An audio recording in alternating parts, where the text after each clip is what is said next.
Olá, professor Garrido, psicoterapeuta. Vou contar uma historinha para vocês. Um rapaz, ele estava no metrô, Steve Covey, né, um grande escritor. Ele estava no metrô, no meio da tarde, sabe aquele metrô tranquilo, tranquilinho, que você meia boca, assim, em lugares vazios, lendo o seu jornal deliciosamente. Quando entra e senta junto a ele um rapaz com duas crianças, dois filhos de 7, 8 anos. E essas crianças começam a tocar terror dentro do metrô, gritar, correr, pular. E ele, né, o Steve Covey, ficou muito agoniado porque ele queria só um pouco de paz para ler o jornal que ele estava tendo. E as crianças faziam muitas algazarras. E ele começou a ficar muito irritado, além de ficar com as crianças, com o pai. Porque o pai das crianças, ele ficava meio que em transe, assim, meio que o olho fechado. E as crianças aprontando muito. E ele disse: não é possível que esse pai seja tão ausente, tão omisso, e fique deixando isso e não fale nada, e a gente que vai ter que intervir. E aí, quando aquele incômodo cresceu bastante, ele deu uma bronca no cara. Disse: olha, o senhor procure ver, que horror, como é que o senhor tem dois filhos que estão aprontando loucuras aqui dentro e você fica aí meditando, cochilando, parece que não é com você, não assume seu papel de pai? E o rapaz, como se voltasse de um transe, disse para ele: ô meu senhor, me desculpe, é porque a gente acabou de sair do hospital, onde a mãe deles e a minha esposa acabou de falecer. E eu tô aqui sem saber o que fazer, sem saber como lidar com isso, e acho que também eles estão assim, sem saber como lidar com isso.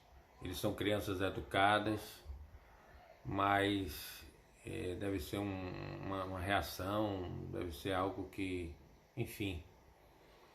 E o Steve Covey disse que ficou tão chocado, né, com aquela atitude dele e tão tocado pelaquela história que ele acabava de ter, o relato, que quando ele se viu estava consolando o rapaz, estava pensando em fórmulas de tranquilizar aquelas crianças. E aí ele faz uma grande reflexão que eu quero trazer para vocês. A situação não mudou, os garotos continuaram infernizando a vida dos passageiros, traquinando, incomodando, e o pai continuou omisso. Mas tudo mudou na cabeça dele, né, do Covey, à medida que ele teve acesso o porquê que isso estava acontecendo.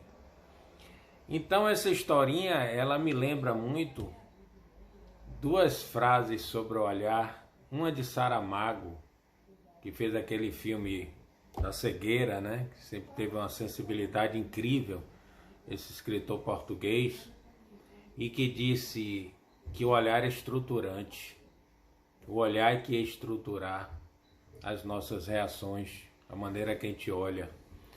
E me lembra uma frase de São Francisco, que disse que a gente tinha que aprender a olhar as pessoas com o olhar de Deus.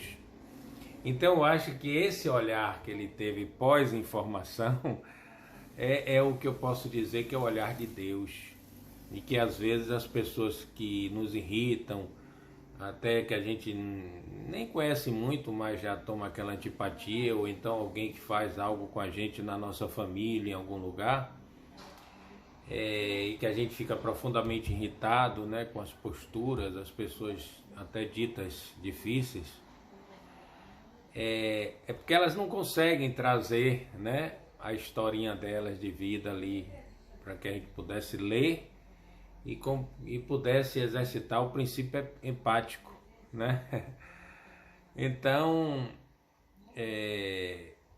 enfim, toda pessoa traz uma cruz, toda pessoa carrega uma cruz, toda pessoa traz uma dor. Então que a gente possa fazer essa boa reflexão para a nossa vida. Que tal a gente estruturar o nosso olhar para que a gente fique um pouco com esse olhar de Deus, esse olhar compassivo, esse olhar amoroso e esse olhar que acolhe os difíceis e acolhe aquelas pessoas que passam, que estão com uma profunda dor nos seus corações.